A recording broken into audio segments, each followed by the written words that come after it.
Hi, my name is Michelle and I'm the City Kids Director at City Church. We care about your kids and we want to invest in them even when they can't be in a City Kids class.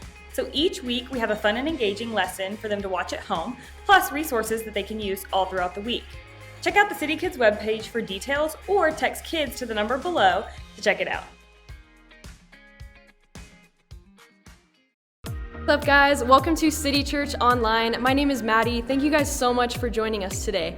If you are new to City Church, we would love for you to take a minute and fill out our digital Connect card, available either in the chat on the online platform, or you can text NEW to the number below, and we will donate $5 in your honor to a feeding center that we help to support in the Philippines.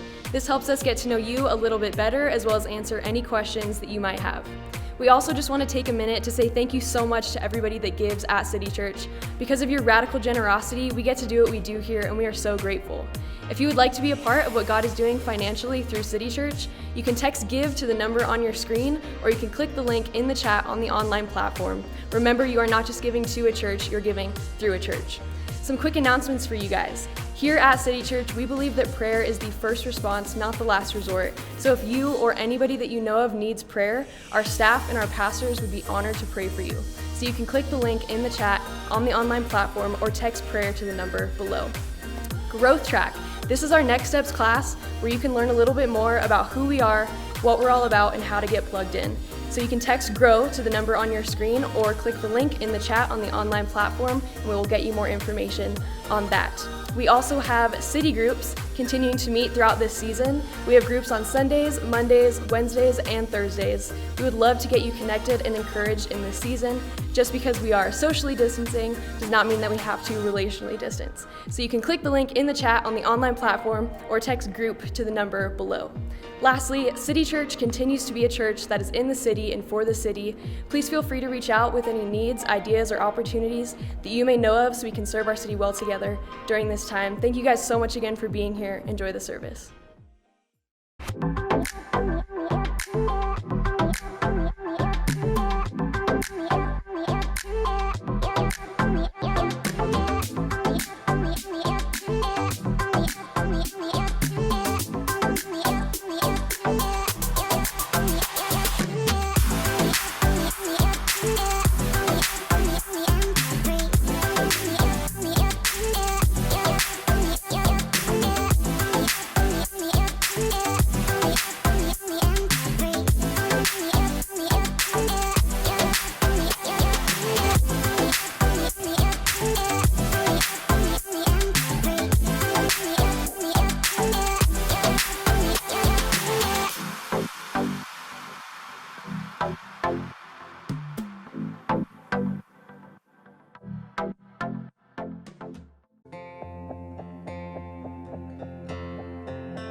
Hey guys, welcome to City Church. We are so grateful to have you here with us this morning. Would you sing with us?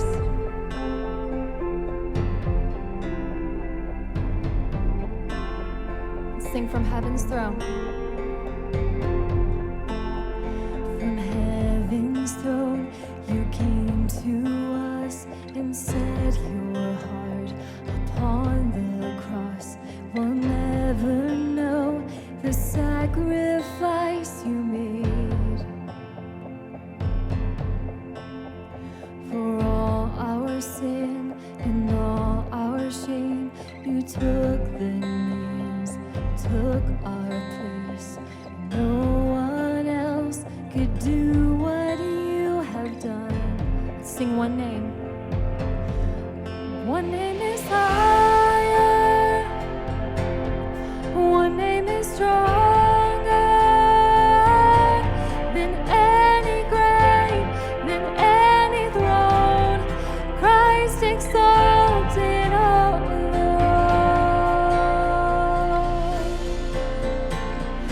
From the grave where death would die, you rose again.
your head at?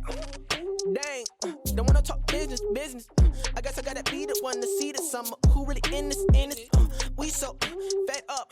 My life, 10 up. Your time, been up.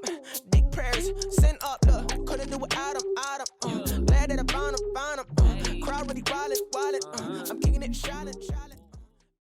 Hey guys, welcome to City Church. It's such an honor to have you tuning in with us today as we kick off our brand new series, Chasing Carrots. And I am so excited. It's so relevant as we go into the holiday season. By the way, happy early Thanksgiving. As we go into the Christmas season, you and I are going to be bombarded with this perpetual lie that never stops and goes into overdrive during this season. And that is, what you don't have is what you need. What you don't have is what you need. What you don't have is what you need to be happy. What you don't have is what you need to be fulfilled. And this applies to multiple arenas of life, but it's about to expand into the arena of money and stuff with Black Friday and Cyber Monday and Purple Wednesday and Yellow Thursday and the before Christmas sales and the after Christmas sales. And there's all of this pressure to find fulfillment and release from anxiety in the things around us. And you and I have this really deep challenge, I think at a soul level, of looking for fulfillment and release from anxiety in a horizontal manner. And so today what I want to talk about is, what would it look like if we reverse that? Instead of looking horizontally into relationships, into achievement, into the stuff we can accumulate, the finances that we can accumulate, what if we changed it into a horizontal focus? And listen, this is not some super spiritual, weird mumbo jumbo about just let Jesus be all that you need, right? It's way more practical than that. The beauty of the invitation from Jesus that we're looking at today is that we can focus our lives on what matters most, and that's God and people. And if you're not a follower of Jesus and you're tuning in for the first time, man, listen, today's going to be so practical and so helpful, and I think you'll find it, one, really easy to relate with, but also maybe you'll get some perspective into the motivation behind generosity when it comes to those of us that are Jesus followers. And so where are we going over the next couple of weeks?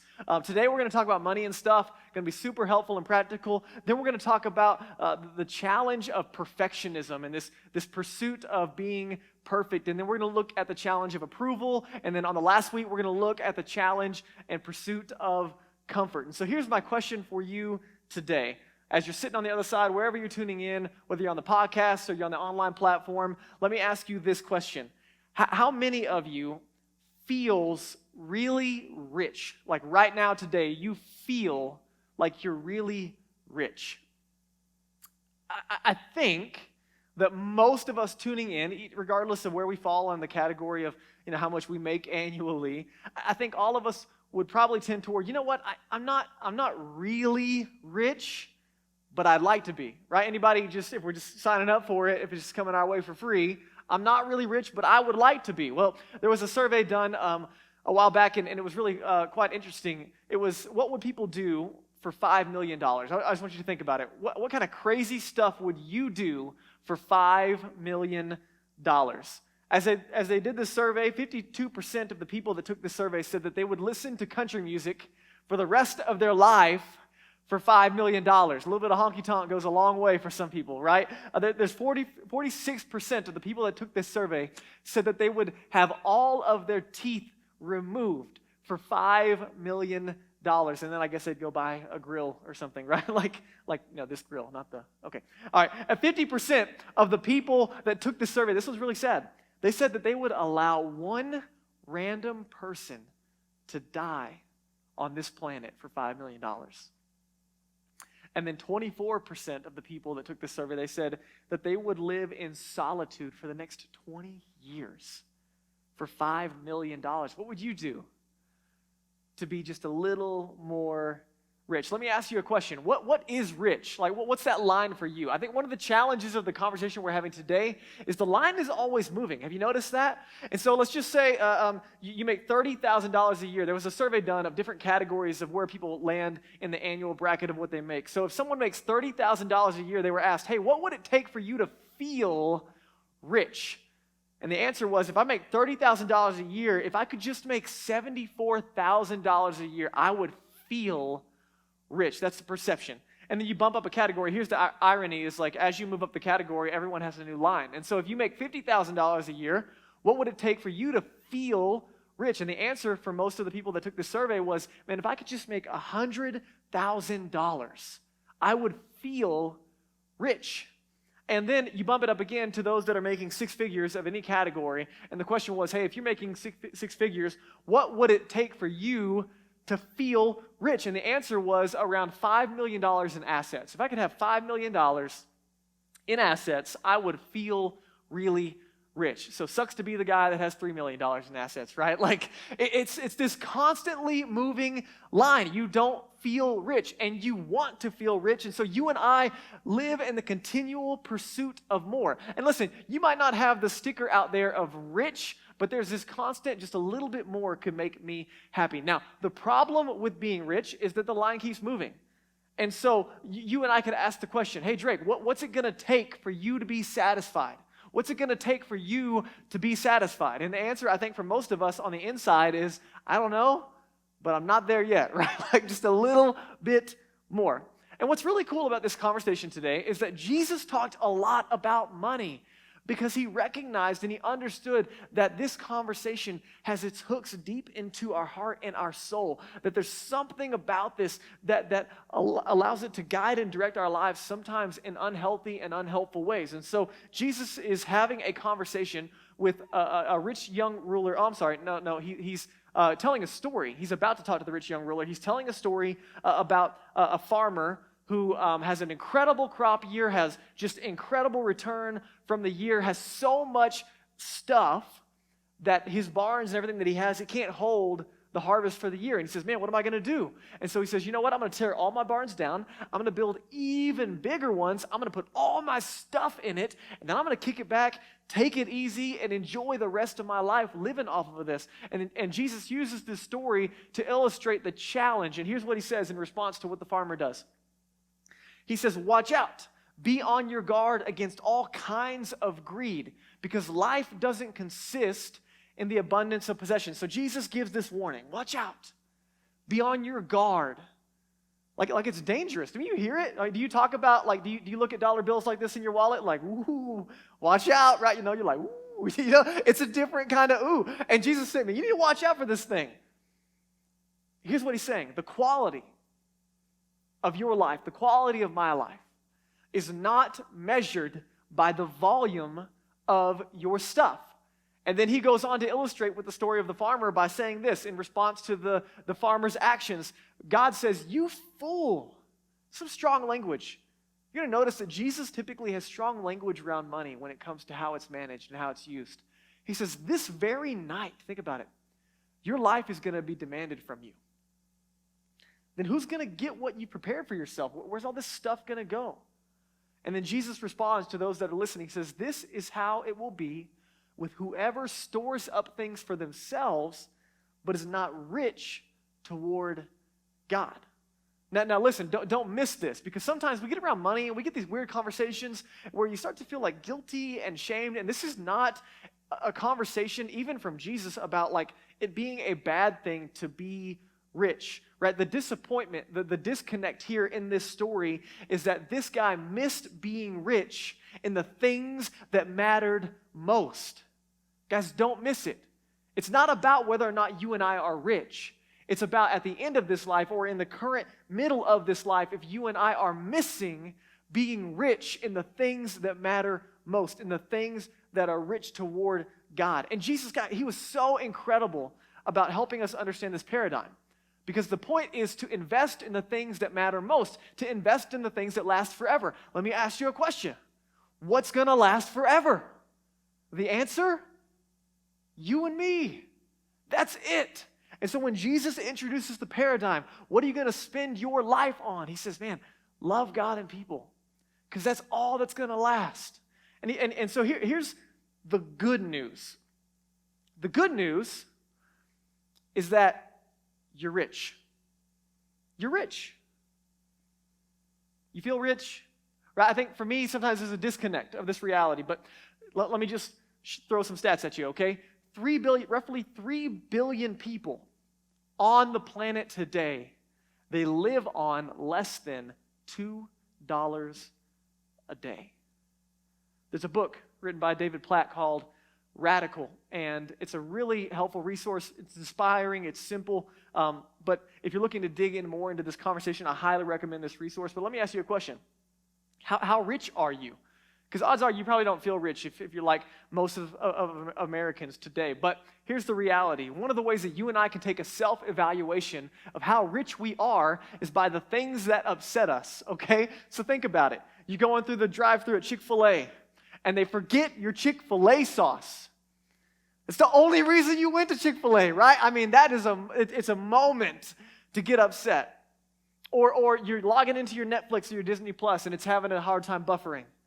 And you don't know if you're mad at your Fire Stick or you're mad at your internet provider, but you're mad at somebody, right? Think about all the first world problems that you and I have. Oh, man, this is so funny. Danielle and I had to upgrade our internet, and they sent us this free Xfinity like device, basically like their own version of a Fire Stick, right? Like just for streaming. And so we hook it all up, and we're like, that's nice of them to send us something free. Like, it's really cool. Hook it all up. We start logging into like our account, so we got on Netflix and whatever, and I start looking for the Disney Plus app. I'm like, I can't find it. And I hop on Google. I'm like, where's Disney Plus at? And they're like, these are Disney Plus is temporarily not available on this device. And I'm like, what a piece of crap. This worthless machine that they just sent me for free. How dare they? I'm like, oh my goodness. And then I was preparing for this message, and I was like, wow, okay, thanks God for these good examples. Or like when you order something from Amazon Prime and it gets there in 3 days instead of 2, how dare they? Or, you get hungry, and so you hop in your car and you drive to your favorite fast food restaurant, which, by the way, if you got into a car, that puts you into the top 15% of the wealthiest people on the planet. And then you have the privilege of driving past 5 other fast food restaurants to get to your favorite restaurant, and then they took too long to get your order out, and you're mad about it, right?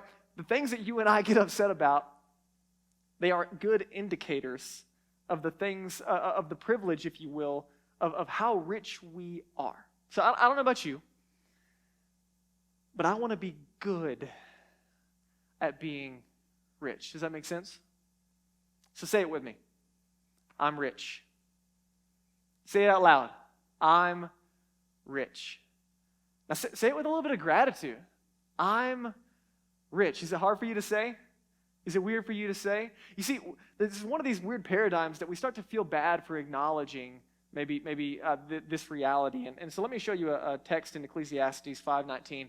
Here's what the author says. He says, moreover, when God gives someone wealth and possessions and the ability to enjoy them, to accept their lot and be happy in their toil, this is a gift from God, right? So you can say I'm rich, and it can be out of gratitude, not out of guilt and shame, right? James, the brother of Jesus, said that every good gift that we have is a gift from God. Some people, man, they get weird about it. They're like, well, I'm a self-made man, and I got all the sweat equity and everything I have, I made myself. Listen, God made you.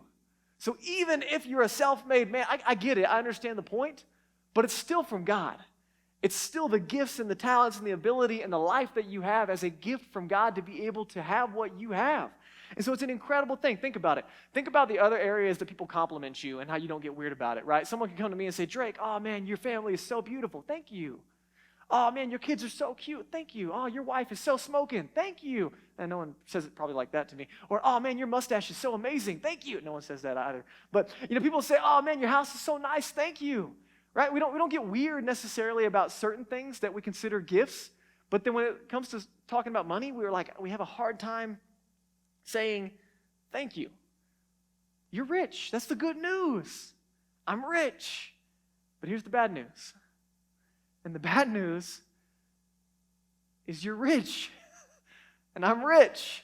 And this puts us at such a huge spiritual disadvantage. In that same line of conversation, I talked about him earlier, right after the farmer conversation, Jesus is having a conversation with a rich young ruler, and this guy is really struggling. He's invited to follow Jesus, but he doesn't want to abandon his wealth, his stuff.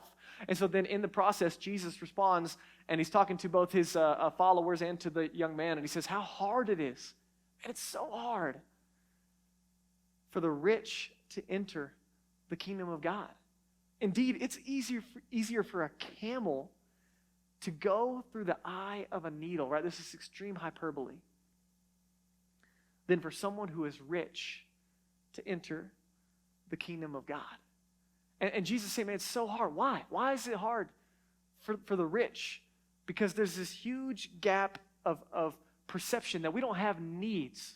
We don't need God because we have what we need. And what we don't have, we're going to get. And so we're constantly horizontally looking to fill our needs. And honestly, guys, one of the disadvantages is as rich people, we're distracted.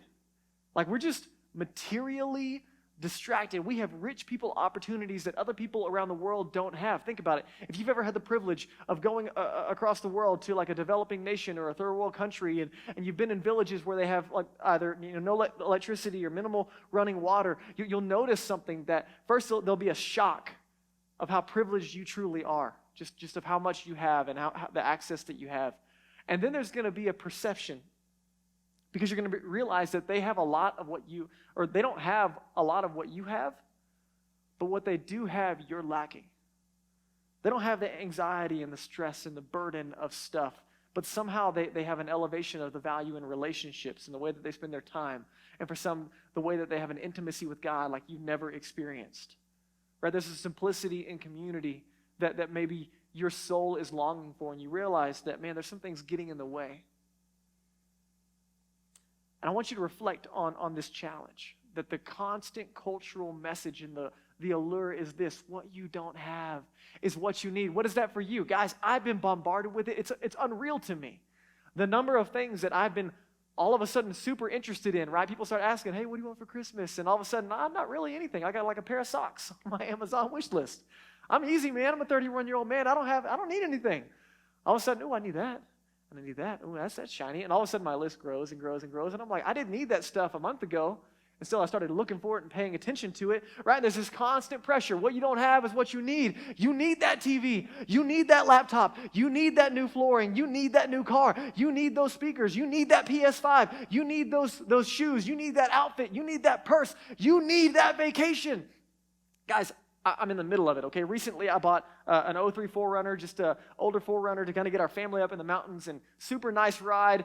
Awesome deal, love it. It's just great. It was kind of stock and really, really nice. And I'm 31 years old, and I've never owned a car with big mud tires and big wheels on it. And so I was like, oh, I'm going to do that. So I did some searching and found a good deal on some wheels and tires, okay? So I'm like, cool, we're just going to do this one thing to the 4Runner, and then we're done. It's going to be awesome. I put the big wheels and tires on it, and guess what? They're just a little too big to where they rub on the front end. I'm like, oh, well, you know what? I could probably look around. I'm gonna lift the front end. I'm gonna put a lift kit on it, just a little one, just a little lift kit to raise the front end so the tires don't rub, so that we can keep driving. And then I'm done. I'm done after that. I'm done after. And so I put the lift kit in myself because I'm a self-made man, and I do it, and it's harder than I've done anything ever. It's so hard.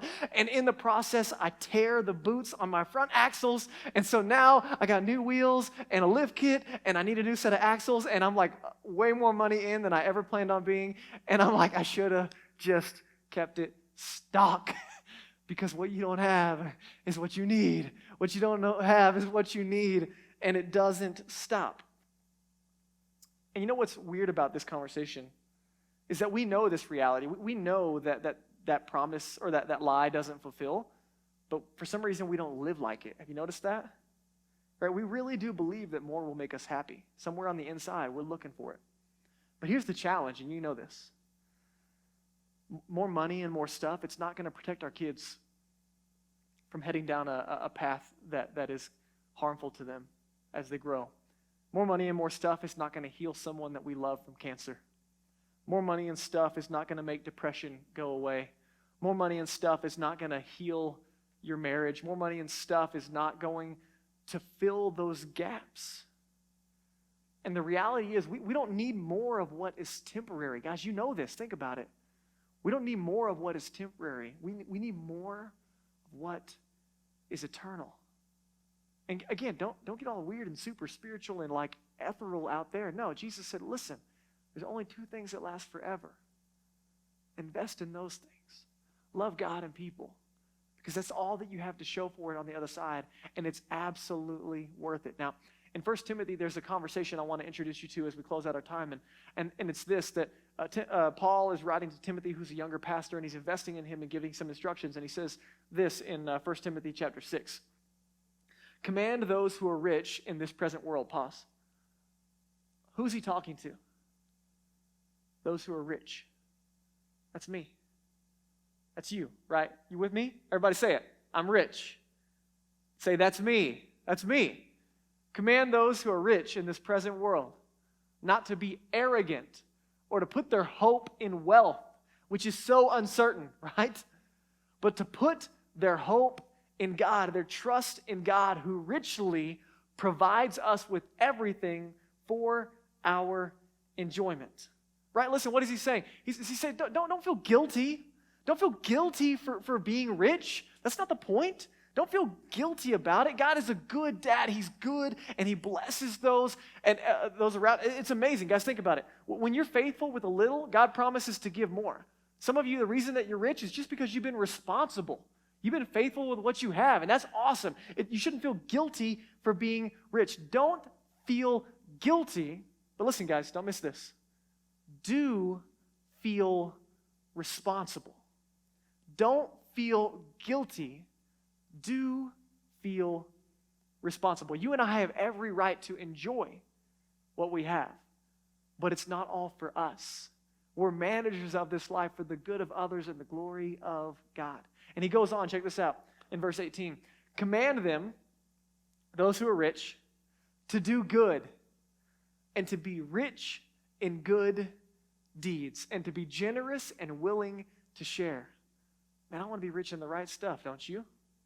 In this way, they will lay up treasure for themselves as a firm foundation for the coming age, so that they may take hold of the life, listen, the life that is truly life. Or we're not going to find it horizontally. It's an invitation to find it vertically. Andy Stanley is a pastor of a large church in Atlanta, and every year they do this huge campaign called Be Rich. And it's founded off of this passage here. And every year he has his church kind of say this statement out loud, and I wanted to introduce it to you. Okay, check this out. God has blessed me with more than I need. I want you guys to say this with me as we say it one line at a time, okay? Ready? God has blessed me with more than I need. I'm rich. Say it. I'm rich. But I will not trust in my riches, but in him who richly provides. And check this out. Because I have more. Everybody say it with me. Because I have more, I will give more and do more. Guys, listen, if you're not a follower of Jesus, I need you to understand something. The generosity that flows out of the life of a Jesus follower is not because we're trying to earn God's favor, but because we've experienced God's favor. That Jesus gave his life, the most radical demonstration of love that the world has ever known. And so then as followers of Jesus, we've experienced and received that love, and we want to share it with the world around us. And so let me invite you into just some thoughts and conversations. Let's do something that matters with our lives. Let's make a difference in this world like only rich people can make. Does that make sense to you? So think about it. What could you do in your circles of influence where you live, work, and play?